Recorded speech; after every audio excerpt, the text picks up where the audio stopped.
မင်းကဝါနေတာမဟုတ်ပဲနင်းတော့တခုပဲကွက်ပြီးဖောင်းနေတော့ဒီဗီဒီယိုကမင်းအတွက်ပဲဒါမျိုးဗီဇကြောင့်လည်းမဟုတ်ဘူးမျက်နှာအစီကြောင့်လည်းမဟုတ်ဘူးဒါခန္ဓာကိုယ်ထဲမှာ fluid retention လို့ခေါ်တဲ့အရည်တွေစုနေလို့ဖြစ်တာပါမင်းတို့ဖြည့်ရှင်းဖို့နီးလန်းတွေရှာဘူးမှာပါနေရာတိုင်းမှာလည်းအငံတွေလျှော့စားရည်ရွယ်မြတ်တော့ဆိုတဲ့ဗီဒီယိုတွေကြီးပဲဒါပေမဲ့ဘာမှမထူးလောက်ဘာလို့လဲဆိုတော့အဲ့ဒါတွေကမင်းရဲ့မျက်နှာကိုဖောင်းနေစေတဲ့အဓိကချက်ကိုမင်းနေကြလို့ပဲ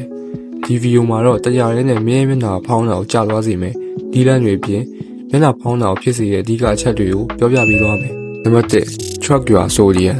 မင်း processed food တွေစားနေမယ်ဆိုရင်တော့မင်းရဲ့မျက်နှာရေစက်တွေစုနေမှာသိကြတယ်ဘာလို့လဲဆိုတော့ရေကစားနောက်ကိုလိုက်လို့ပဲဆိုဒီယမ်အများစုကအရမ်းကန်တဲ့စားတောက်တွေကပဲလာတာမဟုတ်ဘူးလေဖောင်းမုတ်တွေ sauce တွေအတင်စားခေါက်ဆွဲတွေနဲ့ဆိုင်တွေကအစားအစာတွေကနေလာတာဆိုဒီယမ်တက်လာတဲ့အခါမင်းရဲ့ခန္ဓာကိုယ်ကမျှခြေဖြစ်အောင်ရေတွေကိုဆွဲထားတတ်တယ်အဲ့ဒါဗမာရေဆုံးပြလဲဆိုတော့လက်မောင်းနဲ့ရင်ဘက်မှာမဟုတ်ဘူးမင်းရဲ့မျက်နှာလဲပိုင်းမျက်အိတ်အောက်နဲ့မေးရိုးတစ်ဝိုက်မှာရင်ပြတယ်အဲ့ဒါကြောင့်မင်းရဲ့မျက်နှာပိုပြီးဝိုင်းလာပြီးတော့မင်းရဲ့မြေရိုးပျောက်သွားတာပေါ့အဲ့ဒါကြောင့်ပြုပြင်ထားတဲ့စားစာတွေအငံများတဲ့အပြင်စားတွေနဲ့ sauce တွေကိုဖြတ်လိုက်ဒါဆိုရင်မင်းရဲ့မျက်နှာမလက်ပြန်ပိုပြီးတော့ကြည်ကောင်းလာလိမ့်မယ်နံပါတ်2 potassium ခန္ဓာကိုယ်ရဲ့ဆိုဒီယမ်ကိုပြန်တိုက်ထုတ်ပေးနိုင်တယ်potassium တက်လာရင်ကြောက်ကဆိုဒီယမ်ကိုပိုပြီးတော့ဆွန်းထုတ်ပေးတယ်ဆိုဒီယမ်ထွက်သွားတဲ့အခါစုနေတဲ့ရေတွေပါသွားပြီးတော့မင်းမျက်နှာချက်ချင်းဖောင်းတာကျသွားလိမ့်မယ်ဒါပေမဲ့တတိထားမယ့်အချက်တစ်ခုရှိတယ်ပိုတက်ဆီယမ်မျက်နှာဖောင်းတာကျစေရဆိုတာကြားတာနဲ့လူတွေကအလွန်ကြုံစားတော့တာပဲတဏီကုံငှက်ပြောသီးတွေအုံးရည်တွေပိုတက်ဆီယမ် supplement တွေတောက်ကြတယ်အများကြီးစားရင်ပုံမြန်ကြတာမဟုတ်ဘူးနော်ပိုတက်ဆီယမ်တွေရမ်းများသွားရင်ခန္ဓာကိုယ်ရဲ့ electrolyte မျှခြင်းပြတ်သွားပြီးတော့ရေဓာတ်ကိုပြန်လဲဆူထားတတ်တယ်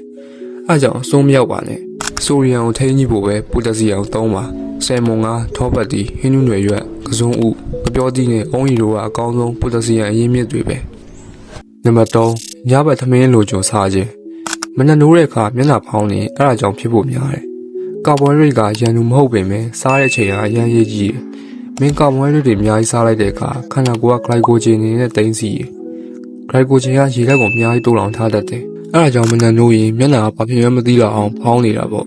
ဒါပေမဲ့စိတ်မပူပါနဲ့အိတ်ခန့်ဒီ3နာရီအတွင်းကာဗွန်ဟိုက်ဒရိတ်အများကြီးစားတာကိုရှောင်လိုက်ပါဒီတစ်မျိုးနဲ့မင်းရဲ့မျက်နှာကင်းတွေကိုပြောင်းလဲပေးနိုင်တယ်နံပါတ်4အိတ်တဲ့ပုံစံအိတ်တဲ့ပုံစံကခန္ဓာကိုယ်ရဲ့အရည်တွေကိုဘယ်လိုသွားမလဲဆိုတာကိုဆုံးဖြတ်ပေးတယ်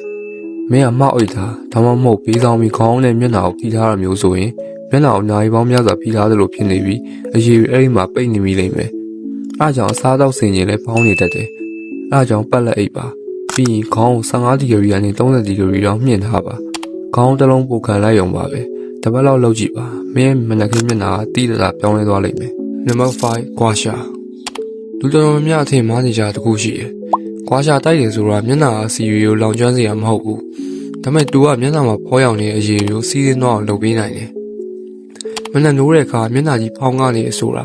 အစီတက်လာတာမဟုတ်ဘူး။တစ်ရှူးတွေထဲမှာရေတွေစုနေလို့ဖောနေတာ။ဒါကိုချက်ချင်းသိတာသွားစေမယ်။ဒီတစ်ခုပြောပြမယ်။ဒီနေရာမှာလျှို့ဝှက်ချက်ကပြားမဟုတ်ဘူး။ဦးတည်ချက်ပဲ။အတကုံဖိပြီးပွင့်နေစရာမလိုဘူး။အဲ့ဒါအလကားပဲ။ဝါရှာပြားလေးကိုမျက်နှာလေးနဲ့နေရွက်ဘက်ကိုဦးတည်ပြီးတော့အပေါ်နဲ့အပြင်ဘက်ကိုခောက်ဖောက်ဖောက်လေးပို့ဆွဲပြီးနေရွက်ကနေလက်မင်းပြီးတစ်လျှောက်အောက်ဘက်ကိုပြန်ဆွဲချပေးလိုက်အဲ့ဒီနေရာတွေကခန္ဓာကိုယ်ရဲ့အရည်တွေစွန့်ထုတ်တဲ့အဓိက point တွေပဲ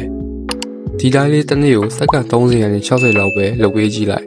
မယုံရင်မနှက်ပြန်မှန်ထဲမှာမင်းရဲ့မျက်နှာကိုအရင်နေ့ကနဲ့ပြန်ရှင်းကြည့်လိုက်တိတတာကျသွားတာကိုမြင်ရလိမ့်မယ်ရှေ့ကပြောခဲ့တဲ့အချက်တွေကမင်းရဲ့မျက်နှာကိုဖောင်းအောင်လုပ်နေတဲ့အဓိကအချက်တွေနဲ့ဘယ်လိုပြင်ရမလဲဆိုတဲ့နည်းတွေပဲအဲ့ဒီကိုတခြားလိုက်လုပ်မယ်ဆိုရင်မင်းရဲ့မျက်နှာအရင်ထပ်ပို့ပြီးတော့အများကြီးပိုကြည့်ကောင်းလာစေရမယ်